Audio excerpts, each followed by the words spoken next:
రాష్ట్ర పాలకుడే వీధి రౌడీలా మాట్లాడుతున్నారన్నారు మాజీ మంత్రి హరీష్ రావు. తండ్రి లాంటి కేసీఆర్ ను సీఎం ఇష్టానుసారంగా మాట్లాడడం సరికాదన్నారు. బీఆర్ఎస్ ఫార్మసిటీ ఏర్పాటు చేస్తే దానిని CM Revanth Reddy real estate వ్యాపారం చేస్తున్నాడని ఆరోపించారు.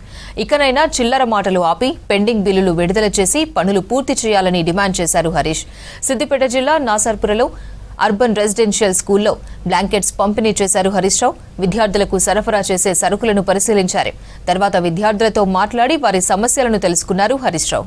చలితో చాలా ఇబ్బంది పడతా ఉన్నారు, చలికాలం కదా అని చెప్పి ఆ పిల్లలందరికీ ఈరోజు బీఆర్ఎస్ పార్టీ పక్షాన బ్లాంకెట్స్ అందజేయడం జరిగింది.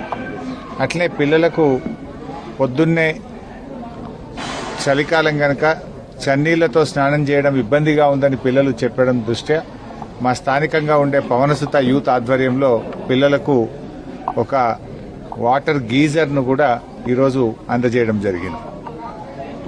అయితే పిల్లలతో మాట్లాడినప్పుడు గత 5 మాసాల నుంచి కూడా పిల్లలకు కాస్మోటిక్ ఛార్జెస్ రావడం లేదు.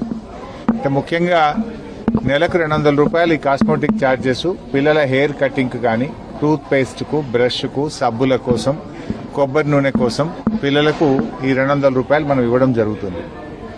ఇప్పుడు August, September, October, November, December ఈ 5 నెలల నుంచి కూడా పిల్లలకు కాస్మోటిక్ ఛార్జెస్ రాలేదు. అదేవిధంగా పిల్లల మెస్ బిల్లులు కూడా 5 నెలల నుంచి పెండింగ్లో ఉంది. ఇక్కడ ఉద్యోగం చేస్తున్నటువంటి ఆ ఉద్యోగి పాపం బియ్యం కోసమైనా, సిలిండర్ల కోసమైనా, లేదా మెయింటెనెన్స్ కోసం చిన్న చిన్న ట్యూబ్ లైట్లు, ఫ్యాన్ల మెయింటెనెన్స్ కోసమైనా తన సొంత డబ్బుల నుంచి పెట్టాల్సినటువంటి పరిస్థితి ఏర్పడతా ఉంది. రేవంత్ రెడ్డి మాట్లాడితే బూతులు మాట్లాడుతున్నాడు. నువ్వే ఈ రాష్ట్రానికి విద్యాశాఖ మంత్రివి, నువ్వే ఈ రాష్ట్రానికి ముఖ్యమంత్రివి. గా అనాథ పిల్లలు, ఈ అర్బన్ రెసిడెన్షియల్ స్కూల్ అంటే బ్రిడ్జ్ స్కూల్లో ఉండే పిల్లలు అనాథ పిల్లలు, ముఖ్యంగా తల్లి తండ్రి లేని పిల్లలు.